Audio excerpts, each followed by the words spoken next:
Hey, what is up guys? So I got two unique decks dueling it out today. It's going to be between Artifacts, which is a new archetype, and it's going to be facing off against a pretty different build, I would say, of Hieratics. It's a chaosy anti-meta build with triple Labradorite Dragon, and it's got a lot of these cards that allow you to abuse some of the other cards, which we'll talk about later. But anyways, I'm going to briefly explain the Artifact archetype because I'm sure a lot of players are interested in playing this deck because it's new and you know, not everything is actually released for the deck, so there might be some awesome support that comes out from it in the future. But nonetheless, basically it is a deck where it likes to set the monsters in the back row as like spell and trap cards, and then when they are destroyed you get to special summon them, and they all have bonus effects if they are special summoned during your opponent's turn. So that's basically how the deck plays, and there's a lot of cards where it allows you to, you know, clear the entire back row, and this is basically like a Heavy Storm. If Heavy Storm comes back, I can see this deck doing a lot better because you definitely want them to be getting destroyed during your opponent's turn. So I'm going to briefly explain to you guys what the artifact monsters do, because I'm going to be calling them also by their weapon name, not the like Fall Not, because the thing is their names will probably be getting changed for the TCG anyway. So Artifact Bow over here, and again these other bonus effects that I'm going to be explaining are only going to be when they are destroyed during your opponent's turn. They all get special summoned regardless of whose turn it is, unless they make some other ones in the future. But nonetheless, the bow allows you to target one artifact monster in your graveyard, and you get to set that target to your spell and trap zone as a spell card. Now, unfortunately, since it is face down, you don't get to use those cards where it's like send one continuous to the graveyard to like draw two cards. Otherwise, if it had the effect where it was like, oh, destroy a set spell and trap and then draw two, this deck would be absolutely ridiculous. But anyways, bow allows you to kind of like have like a Crystal Beast Sapphire Pegasus effect, although it stays face down, so it has kind of that surprise factor. The Artifact Shield allows you to make it so artifact monster you control cannot be targeted by or destroyed by card effects. And then the Sword, one of my favorite ones, his effect is that when it is destroyed during your opponent's turn, you can destroy one face-up card your opponent controls. I would say this one has probably the best effect because it allows you to, you know, obviously just pop one of their cards. And this is basically like a Call of the Haunted, and obviously you want to activate during your opponent's turn because you cannot conduct your battle phase during the turn you activate this card. But nonetheless, it has another bonus effect where if this card in your possession is destroyed, so that means even if it gets negated, you get to target one card on the field and destroy that target. So like, there's like really no downside to like having this card in the deck. I'm gonna call this one the Staff. So the Staff allows you to just draw one card. It's very mediocre, but the other one allows you. He's not playing the other ones in this deck, but the other one allows you to destroy your own back row, and the other one special summons itself once an artifact is I think destroyed or special summoned, but it wouldn't matter. It's like the same thing anyways. But basically what the deck does is it plays really passively. It likes to wait until your opponent goes off for a play, or if you can get an Absorb draw, which allows you to destroy everything. Although you can kind of argue that this card can kind of be minus depending on what deck they're playing also, because if they're playing Mirror Match, you might just have a bad time, you know. They're just going to draw too many cards. Even though you get those bonus effects, it's just too many pluses for your opponent because they also get that Hollow Draw aspect. But this card can open up a lot of different, you know, really sacky OTKs and stuff like that. But basically, since the deck is more passive, I would say, that you wait for your opponent to make a move. 3 card users are in this deck, and then Malevolent Catastrophe destroying your own stuff, and then there's Double Cyclone. I was thinking of trying to build this deck with scraps, but nonetheless, that's another video for another day. There's nothing really extremely insane in their extra deck, except for, I mean, this is the only card at the moment that they have that's a Artifact XYZ monster, but it has this effect where you can detach one material from this card, and both players shuffle their entire hands into the deck, and then they draw the same number of cards that they shuffled. There's another card where it's like, oh, it's like Surprise Tactics or something. I did a video of it with Dark Worlds. I'll put it down below in the description box, but if you can get this out first turn, which is not too hard in this deck, there's a lot of cards that just allow you to just destroy your own back row. If you can just get this card out, and then you activate that one trap card that, I don't remember, it's like Hidden Disturbance Strategy Tactics or something like that.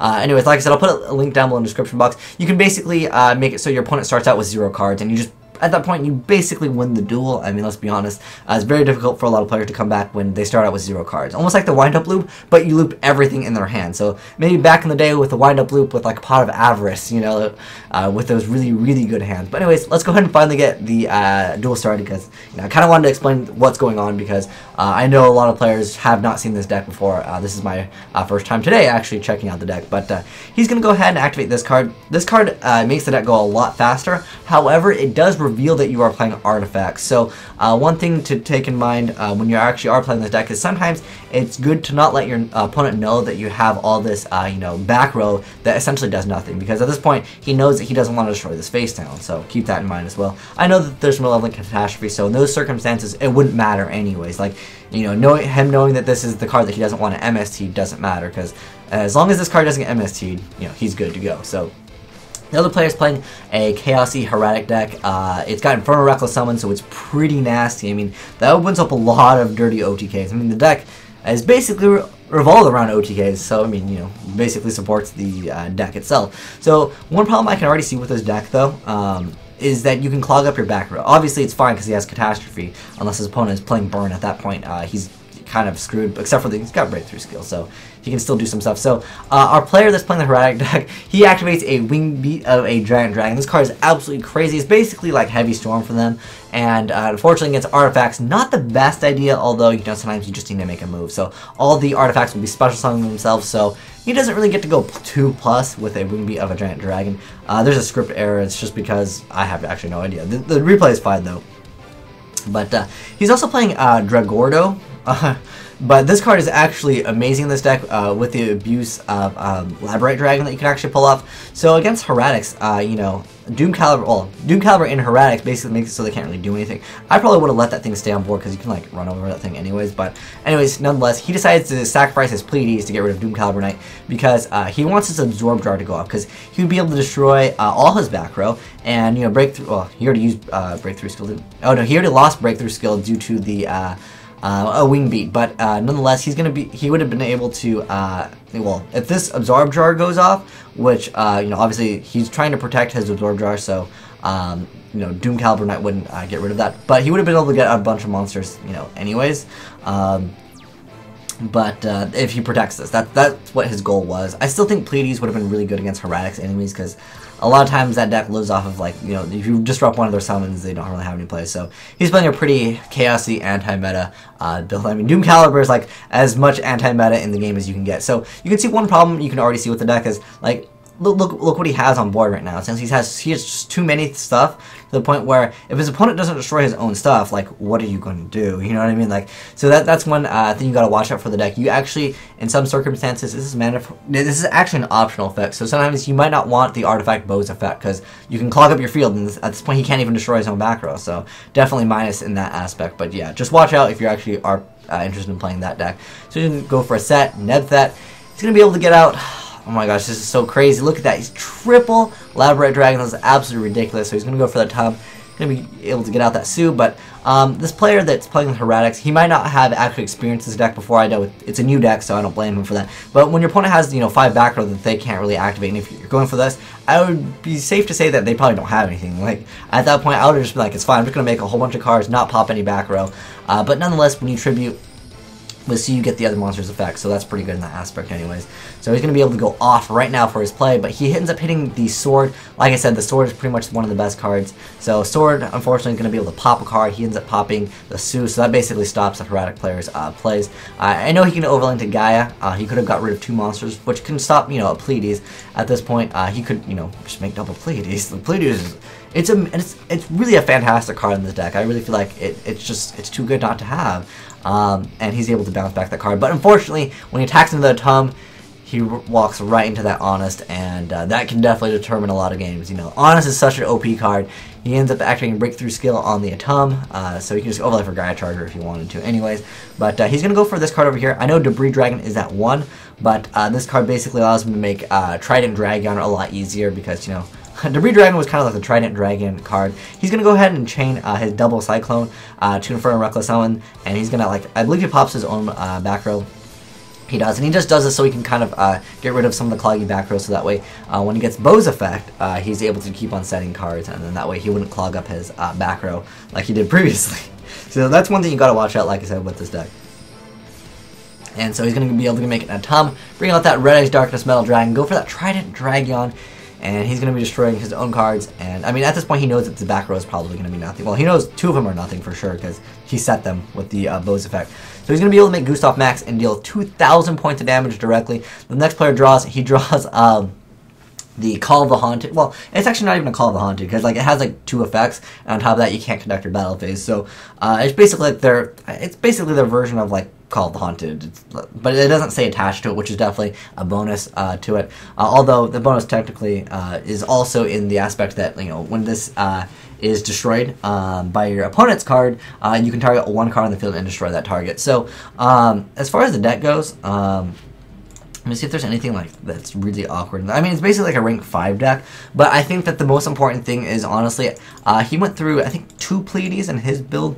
I almost would say like, why not play triple Pleiades? Like, Pleiades is such an insane card. It has so much control factor, and this deck, since most of the back row is bluffs anyways, Pleiades is probably one of the most fantastic cards in this deck. But anyways, since you drew this, at this point it's game over. He just GG's right here, but anyways, I guess I'll play it for you guys so you can watch him go game over, okay? Because he can't do anything because all these back row, well, they don't really do anything. They're just monsters, and they can't special summon themselves unless he's able to destroy his own card. Technically, though, I mean, on the standby phase, he could have. Hold on, I wish I could read that sword. Oh, it's right here. Okay. Anyways, so if this card is special summoned during your opponent's turn, I don't know if he has. If he has another sword, he could have activated this and then popped the Gustav Max. Therefore, securing victory. Well, it would be victory over Gustav Max for sure. It would at least kill that. But the thing is, let's see. Yeah, I mean that would definitely help him out right there. I don't think he had another sword in there. That's probably why he just GG'd out. But yeah, if he had another sword in there, that definitely could have been in play. And I think that this card plus sword is basically just like pop 1 card, and it gives you huge advantage because you also have access perhaps next turn to make a Pleiades. And I'm mentioning it, I know again, but Pleiades is just a fantastic card in the game. It has so much control over a lot of decks. Like if you play against Boojins, that card is fantastic. If you play against Fire Fist, that card is fantastic. Even against like Chaos Dragons, there's not a deck I would say that like makes it so Pleiades is just like completely worthless, unless it's some type of deck that's like an Exodia deck or something like that. But nonetheless, pretty cool deck from both players. I like his build of playing. Well, he's playing BLS. I checked his deck, so you know it's a good deck when there's BLS in a Chaos deck. I mean, well, it'd be a bad Chaos deck if you didn't play BLS, but nonetheless, thanks Jay Spartan or Junior Spartan for sending in this really cool replay from both players. I really think that Artifacts perhaps will be some fun to play. I definitely want to play them, and I will definitely do a basically it's a, I mean, you could argue it's an FTK because on the first turn your opponent starts out with 0 cards, and at that point you basically win. Like, there's very few decks that can top deck, maybe Lightsworn. Well, no, because they all go back into the deck, so even if you top deck a JD, he can't spell summon it. But nonetheless, going off on a random tangent. But anyways, let me know what you guys think of Artifacts. If you guys have any crazy deck ideas on how to actually incorporate Artifacts, hey, let me know, because I'm definitely interested in playing the deck, but obviously playing it at an improper way, like the way of Disturbance strategy, where you get to get rid of your opponent's entire hand turn 1. But like I said, I'll also put a link down below in the description box, so if you guys want to check out that, basically the deck idea. It's the same concept of this, basically, is making your opponent have 0 cards as soon as they start the duel, which is a really dick thing to do, but it's hilarious sometimes to make your opponent kind of salty. But anyways, thanks for watching, guys. Have a great day. Asian Eyes out.